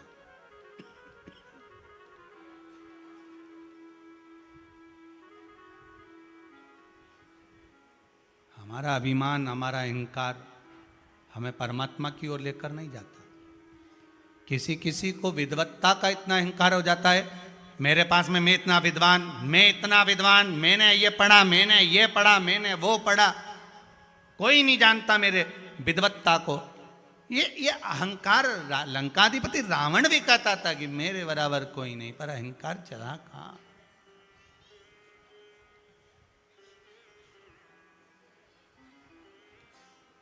जिस गांव में जाना है उस गांव पर लिखा रहता है इंदौर जाना है। जब इंदौर यहाँ से जाओगे तो 150 किलोमीटर, चलते चलते 110 किलोमीटर, 5 किलोमीटर, 50 किलोमीटर, फिर लिखा होता है इंदौर 0।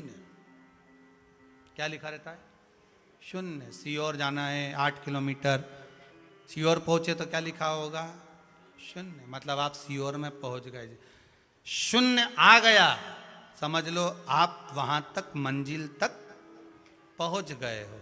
उसी तरह हमारे भीतर से जब अहंकार 0 हो जाता है तब समझ लेना आप शंकर तक पहुंच गए हो, आप शिव तक पहुंच गए, है ना। हमारा जो अभिमान है, हमारा जो अहंकार है, वो हमें छूटता नहीं, हमें झुकने नहीं देता भगवान के आगे। बहुत ध्यान देना माई, मेरी माताओं से निवेदन है, मेरे भाइयों से निवेदन है, मेरे बेटा और बेटियों से सबसे निवेदन करूंगा, अगर पशुपतिनाथ का आप व्रत कर रहे हो सावधानी से करो, किसी को दिखाना नहीं, बताना नहीं कि भैया हम दिखावा कर कर व्रत करें। बताओ कि हम पशुपति व्रत कर रहे हैं, आप भी कर सकते हो। जैसे माता जी बोल रही थी दिल्ली वाली कि मैंने जिसको बताया पशुपति व्रत, सबके काम हो गए। छुपा हुआ रखा था ये व्रत। आज से 2 साल पहले कोई नहीं जानता था कि ये व्रत है क्या, पशुपति व्रत कहां है। अब आज के जमाने में तो यूट्यूब पर निकालोगे तो ढेर सारी क्लिपिंग निकल जाएगी, कोई किसी तरह से बताएगा, कोई किसी तरह, पर छुपा कर रखा हुआ था ये व्रत। श्री शिवाय नमस्तुभ्यम मंत्र छुपा कर रखा हुआ था, निकलने नहीं दे रहे। अगर ये सरल सरल चीज लोगों के सामने पहुंच जाएगी तो फिर लोगों का व्यापार कैसे चलेगा। लोग तो यूं ही शंकर जी पे जल चढ़ा चढ़ा के नहीं अपना काम निकाल लेंगे, 5 दिया लगा लगा के। फिर लोगों का व्यापार तो सब ठप नहीं हो जावे। तो यही कारण तो होता है ना कि सीवर वाला महाराज बुरा है, वो बताए क्यों, तिजोरी का माल लुटाए क्यों। करो आराधना भगवान की, बस ढोंग प्रपंच छल से दूर रहना। कहीं हमें नहीं प्रपंच करना, ना हमें ढोंग करना। हम जैसे बाहर हैं वैसे ही अंदर रहना, जैसे अंदर है वैसे बाहर रहना। लेकर चले तो थोड़ा सा पुलस्त बाबा को अहम आ गया, अहंकार का संबोधन बिल्कुल सामने आ जाता है। पुलस्त ऋषि ने कहा क्या बोले हो गोवर्धन, कि जहां तुम उतर दोगे वहां से मैं उठूंगा नहीं। पुलस्त ऋषि ने कहा तुम मुझे जानते नहीं हो, तुम मुझे पहचानते नहीं हो। अगर मैंने रग भी दिया ना तो तुम्हें उठाने का बल मुझ में है।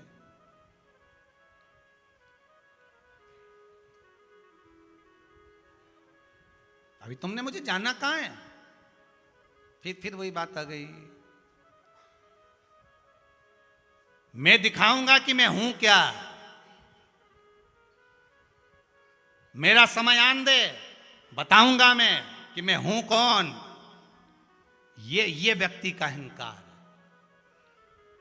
और फिर एक दिन छाती में दर्द हुआ, हॉस्पिटल ले गए, डॉक्टर ने कह दिया इसका समय आ गया। अब समझ में आया कि समय आना, समय का इंतजार नहीं, हमें भगवान की भक्ति में इतने डूब जाना है, हमें भगवान शंकर के विश्वास पर इतने डूब जाना है कि दुनिया के लोग अगर उंगली उठा करके भी दें कि इतने पशुपति व्रत कर लिया, ऐसा कर लिया तो तेरा काम नहीं हुआ, तो भी कह देना नहीं हुआ ना, व्रत तो कराना, कुछ तो कटा होगा, मेरे जीवन का दुख थोड़ा तो कटा होगा, किस्मत में थोड़ा ज्यादा लिखा होगा तो कट गया होगा, मुझे मालूम नहीं पड़ रहा। हो सकता है मेरी किस्मत में और ज्यादा दुख होगा तो कम कर दिया होगा भगवान ने, मुझे मालूम नहीं पड़ रहा। अरे क्यों चक्कर में पड़ी हो बाप शिव पुराण के, क्यों चक्कर में पड़ी हो सीवर वाला महाराज के फालतू के। वो तो प्रपंचा जैसी बात बताओ, लौंग चढ़ा दो ने, काली मिर्ची चढ़ा दो ने, कमल कट्टा चढ़ा दो ने, बेलपत्री चढ़ा दो ने, समी पत्र चढ़ा दो ने, ये चढ़ा दो। समी पत्र तक लोग चढ़ाना नहीं जानते थे कि समी पत्ता भी कुछ होता है। समी पत्र को नहीं,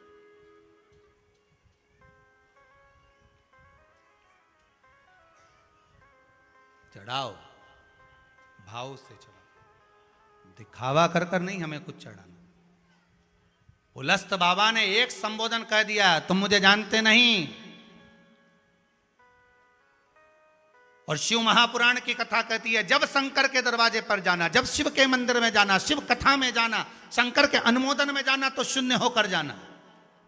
अपनी राज सत्ता, तुम कितने बड़े विद्वान हो, तुम्हारे पास में कितनी सत्ता हो, किस गादी पर तुम बैठ रहे हो, तुम्हारा सिंहासन किस स्थाप का है। शंकर के सामने कोई सिंहासन नहीं चलता, कोई सिंहासन नहीं।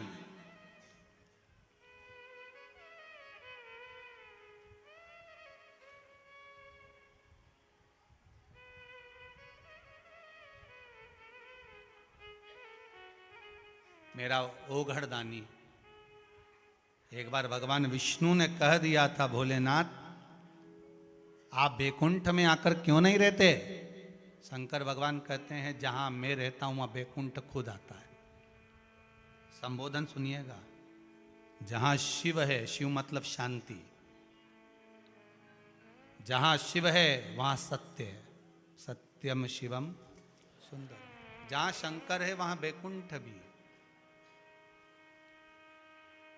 कहा करो मैं बैकुंठ के जा, क्या करना मुझे बैकुंठ जाकर, यहां सब है। सारे तीर्थ धाम आपके चरणों में, हे गुरुदेव प्रणाम आपके चरणों में, हे भोलेनाथ प्रणाम आपके चरणों में। जब सारे तीर्थ यहीं बसे हुए हैं तो फिर मैं क्यों जाऊं?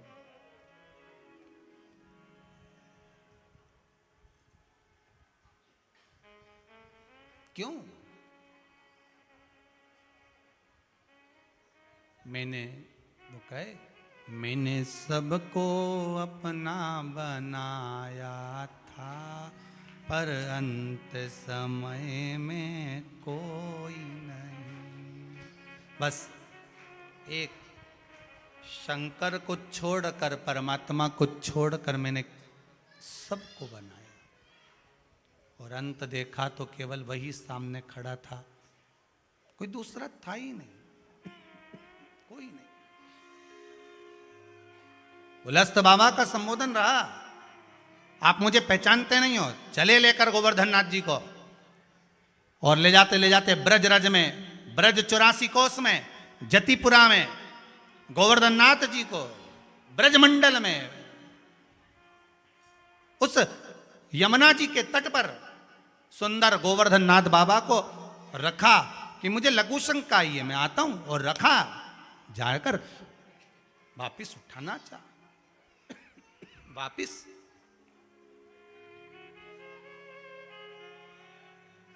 फिर उठाया उसको वापिस, और जब वापिस उठाना चाहा, गोवर्धन नाथ जी नहीं उठे, उठते ही नहीं है। बहुत प्रयास किया पुलस्त बाबा ने, बहुत प्रयास, नहीं उठे। गोवर्धन तुम चलना नहीं चाहते हो क्या? गोवर्धन नाथ जी ने कहा, मैंने पहले ही कहा था कि अगर आप मुझे रख दोगे तो मैं उठने वाला नहीं हूं।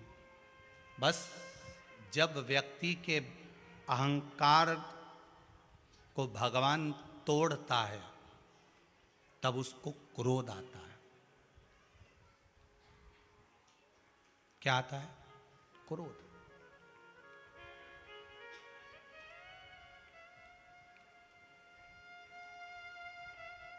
जब व्यक्ति का अहंकार टूटता है तो उसको क्रोध आएगा, और पुलस्त ऋषि को क्रोध आ गया। क्रोध आते से पुलस्त बाबा ने श्राप दे दिया, हे गोवर्धन मैं तुम्हें श्राप देता हूं, तिल तिल घटोगे, तिल तिल घटोगे, मेरा श्राप है। और सुनो गोवर्धन, जिस दिन तुम पूरे जमीन पर मिल जाओगे, जिस दिन तुम पूरे जमीन में तिल तिल घटकर धस जाओगे, गोवर्धन मेरा श्राप है, तिल तिल घटोगे, और जिस दिन तुम जमीन में पूरे धस जाओगे, जमीन में पूरे चले जाओगे, समतल हो जाओगे, तब 100 वर्ष तक जल वृष्टि नहीं होगी। जलचर, थलचर, वायुचर जो जीव हैं वो नष्ट हो जाएंगे, हाहाकार मचेगा, मनुष्य मनुष्य को नोच नोच कर खाएगा।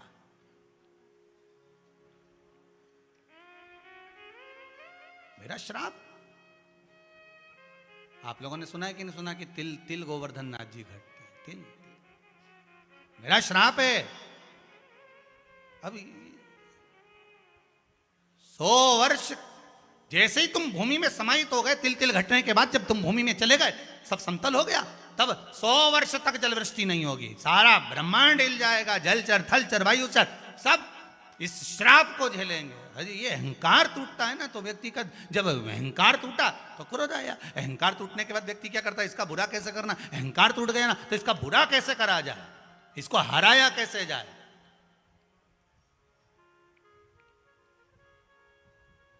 इसको नष्ट कैसे करा जाए।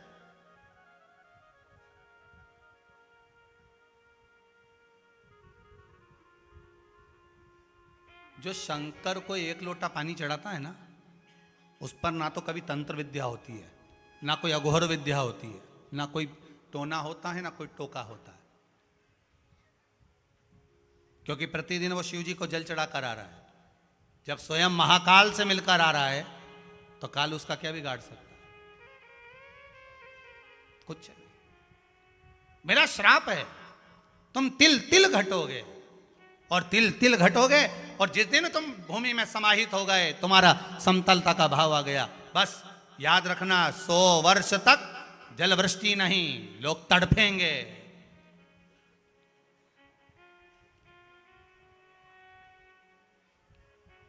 पूरा हाहाकार मच जाएगा।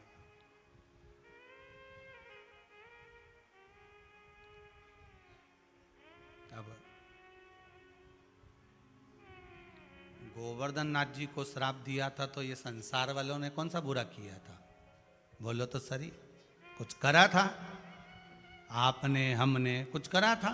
फिर ऐसा कहने की क्या जरूरत थी कि 100 वर्ष तक जलवृष्टि नहीं होगी, हाहाकार मचेगा, जलचर थलचर वायुचर सारे के सारे नष्ट हो जाएंगे, लोगों को खाने को नहीं मिलेगा, कली काल सामने प्रकट हो जाएगा, पूरा कलयुग सम्मुख में आ जाएगा और लोग नष्ट होकर एक दूसरे को नोचेंगे, खाएंगे। बहुत ध्यान देना, अहंकार गया, क्रोध आया, क्रोध में व्यक्ति ने क्या करा, किसी एक पर क्रोध निकलता चल जाता पर पूरा घर अस्त व्यस्त हो गया। जैसे ही बेटा सामने आया तो उके भी लपेट दिया, माता जी बीच में बोली तो उनको भी कह दिया, पत्नी बीच में बोली तो उसको भी कह दिया, नौकर बीच में बोला तो उसको भी कह दिया, पूरा ब्रह्मांड। बड़ी आफत हो गई। अब भगवान कृष्ण का अवतार हुआ, कहां? ब्रज में। सबसे ज्यादा टेंशन भगवान कृष्ण को हो गई, किस चीज की? कि अगर ये गोवर्धन पर्वत तिल तिल घटेगा, और तिल तिल घटने के बाद जब ये गोवर्धन पर्वत पूरा भूमि में चला जाएगा, तब 100 वर्ष के बाद में हाहाकार, 100 साल पानी नहीं गिरेगा तो क्या होगा? हाहाकार मच जाएगा। अब क्या करा जाए? किया क्या जाए? क्या कर सकते हैं?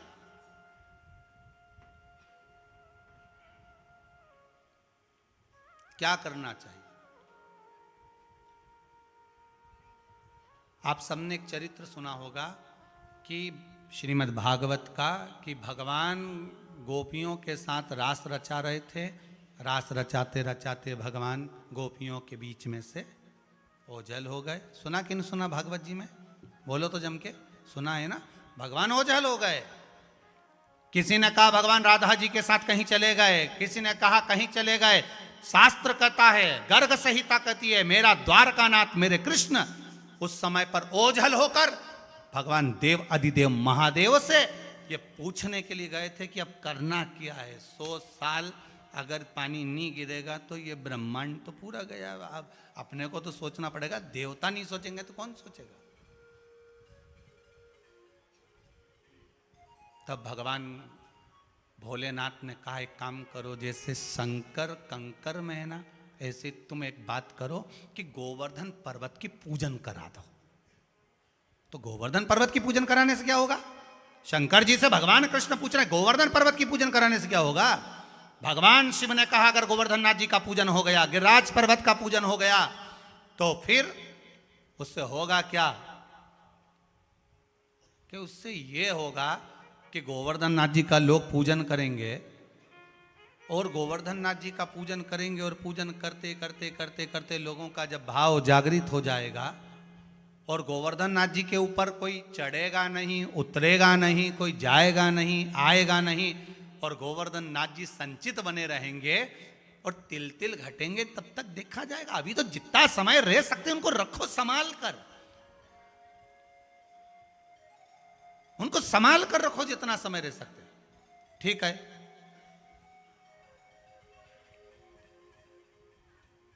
पर मेरा एक निवेदन है। भोलेनाथ जी बोले, बोलिए कन्हैया एक काम करोगे? हाँ, अगर गोवर्धन नाथ जी का पूजन करने वाला गोवर्धन नाथ जी का कोई कंकर, गोवर्धन नाथ जी का एक छोटी सी शिला भी, कंकर भी, एक गोवर्धन नाथ जी का शिलाखंड भी, एक गोवर्धन नाथ जी का स्वरूप भी अगर अपने घर में ले गया तो वो परेशान हो जाएगा, उसको वापिस लाकर रखना ही पड़ेगा। इसलिए गिरिराज बाबा का स्वरूप गोवर्धन नाथ जी का शिलाखंड कभी उठाकर मत लाना, ये नियम है। आप लोगों ने सुना है कि नहीं सुना? गिरिराज बाबा का शिलाखंड उठाकर नहीं लाना, वो परेशान हो जाएगा। ये नियम क्यों बनाया? क्योंकि अगर दुनिया के लोग वहां पर दर्शन करने जाते, दूध चढ़ाने जाते, गिरिराज जी को प्रणाम करने जाते, तो सब उठा उठा कर ले आते, उठा उठा कर ले आते, तो अभी मालूम पड़ता 10 साल में तो गोवर्धन बाबा जमीन के अंदर, और जैसे ही जमीन के अंदर होते 100 साल जलवृष्टि बंद, पूरा ब्रह्मांड सूख गया, हाहाकार मच गया, कलयुग आ गया। तो भगवान ने नियम बनाया कि यहाँ का एक शिला पत्थर, एक शिलाखंड कोई उठा कर ले जाएगा तो वो मचल जाएगा, परेशान हो जाएगा। इसलिए ब्रज की रज और गोवर्धन बाबा का शिला कभी भी उठा कर नहीं लाना, बाबा वहीं पर रहें, ये अच्छा है।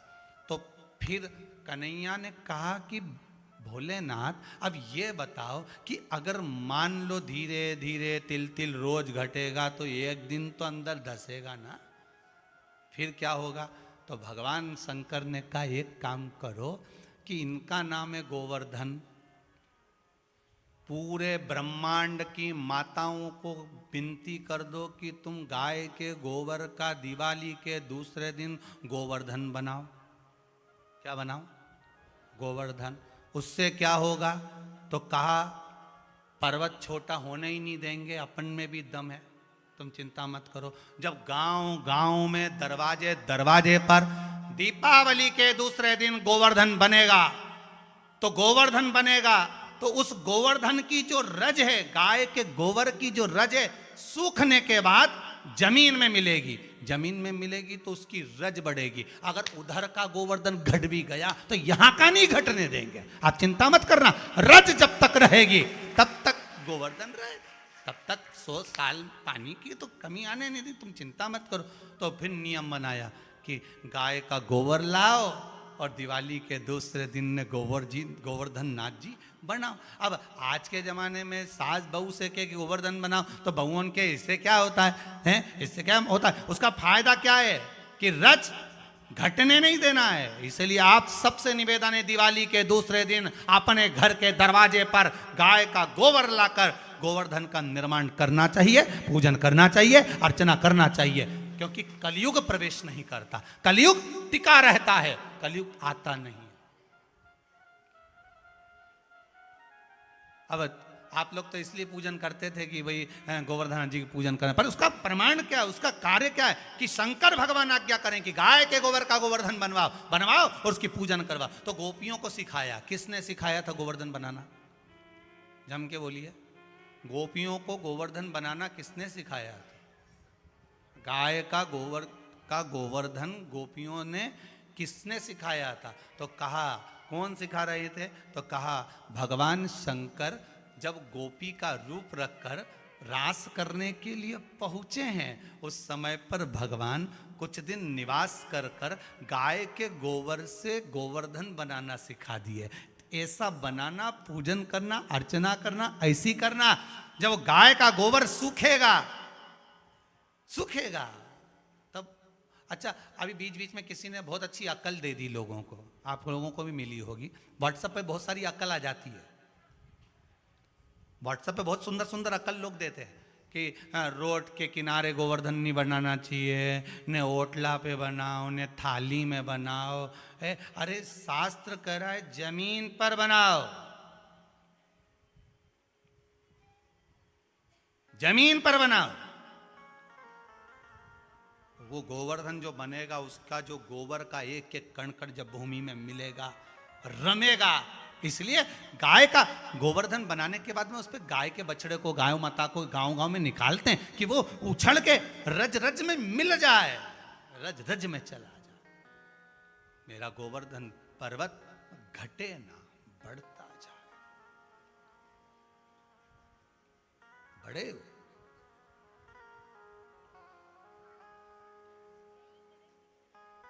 इसको घटने नहीं देना, हमें बढ़ाना है, गोवर्धन नाथ जी को बढ़ाना है।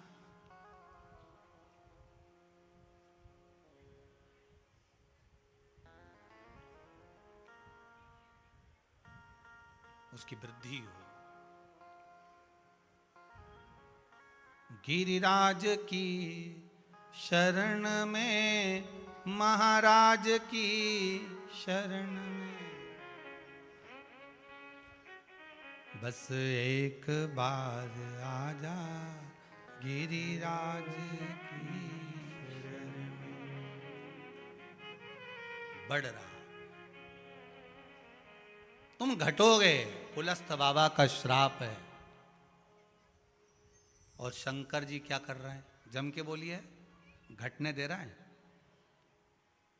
बढ़ा रहे हैं। जिसके दरवाजे पर गोवर्धन बनता है, जिसके दरवाजे पर गाय के गोबर का गोवर्धन पूजा जाता है, उसके घर में कभी कलयुग प्रवेश नहीं करता।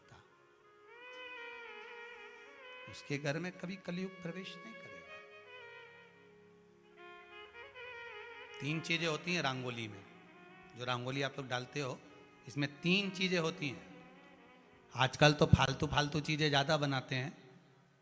भगवान का फोटो बना देते हैं रंगोली में, लक्ष्मी जी का मुंडा बना देते हैं, मुख, कन्हैया जी का फोटो बना देते हैं रंगोली में, राधा जी बना देते हैं रंगोली में। ये सब गलत है। रंगोली में 3 चीजें होना चाहिए। पहली बेलबूटा, दूसरा चरण, तीसरा कलश। ये 3 चीजें रंगोली के अंतर्गत होना जरूरी होता है। क्यों? या रंगोली बनाए तो ध्वजा, क्या बना सकते हैं? ध्वजा, त्रिशूल, कोई शस्त्र जो देवता धारण करते, वो रंगोली में बन सकता है। क्या होता है उससे? क्या होता है कि जो नेगेटिवता है, गलत कोई चीज हमारे घर में प्रवेश कर रही है, तो वो रंगोली में बनी हुई चीज ही हमको पॉजिटिवता दे देती है, वो अंदर प्रवेश ही नहीं करने देती। पर आज के जमाने में तो गणेश जी बना दो, अब गणेश जी बना तो दिया, उसमें पांव रखा है, हाथ रखा है, कोई बिगाड़ के जाए। ऐसा काम हम क्यों करें? हम ही हमारे धर्म को नीचे गिराएं तो अच्छा लगे कोई? केवल जरा सा फैशन के चक्कर में हमारे दरवाजे पर हमने कन्हैया जी बनाया, हमने गणेश जी बनाया, हमने ये बनाया। बड़ी मुश्किल से तो बम फटाका पे से देवताओं को हटवाया, बड़ी मुश्किल से अगरबत्ती का पोड़ाउन पे से देवताओं को हटवाया, बड़ी मुश्किल से कपड़ों की डिजाइन में से देवताओं को हटवाया, और बचा कुचा था तो अब लोग रंगोली में देवताओं को लेकर आ गए। बताओ तो सही, तुम्हारा क्या होगा रे कालिया?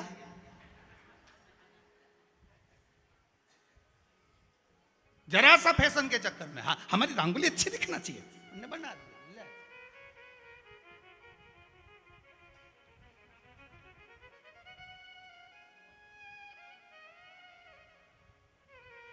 हम तो यहां तक कहेंगे साहब, ये जो हाट भराते ना बाजार, मंगलवार भरा है, किसी के यहाँ बुधवार भरा है, किसी के यहाँ गुरुवार भरा है, और ये देवता उनका कपड़ा पहन लें, गले में सांप डाल ले, शंकर जी बन जाए, कहीं नारायण बन जाए, कहीं कन्हैया जी बन जाए, और कटोरा ले लेके जगह जगह जाए, ये अच्छी बात नहीं है। ये हिंदू धर्म की हंसी है। नहीं तुम्हारा दादाजी बनो, नहीं तुम, नहीं तुम्हारा नाना जी का रूप धर के जाओ, या तुम्हारे पिताजी का मुंडा लगा के जाओ। क्या हम तो हमारे पिताजी बन के जा रहे हैं, हमारे पिताजी ऐसे रहते थे। फिर मांगो, देवताओं को क्यों चुनते हो? और वो भी हिंदू धर्म के देवताओं को क्यों चुनते हो? अगर तुम्हें चुनना भी है तो दूसरे धर्म के देवता है उनको बनाओ नहीं। पर भीख मांगने के लिए भी चुनेंगे तो हिंदू धर्म के देवताओं को चुनेंगे। पहन लिया गले में सांप, जटा लगा ली, त्रिपुंडा लगा लिया, और जगह जगह भीख मांगते हो। और तुम्हें भी शर्म आना चाहिए, पैसे देने से पहले तुम किसको दे रहे हो? सोचना चाहिए, ये विचार करना चाहिए कि हमारे देवता हमारे दरवाजे पर भीख मांगने आई, अच्छी बात नहीं। मना कर दो, ये हनुमान जी बन गए, हनुमान जी बनकर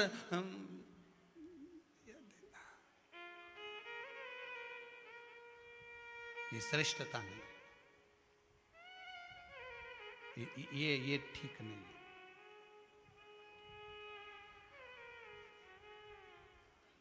क्यों हम हमारे धर्म को नष्ट करें ऐसा? क्यों हम बर्बाद करें?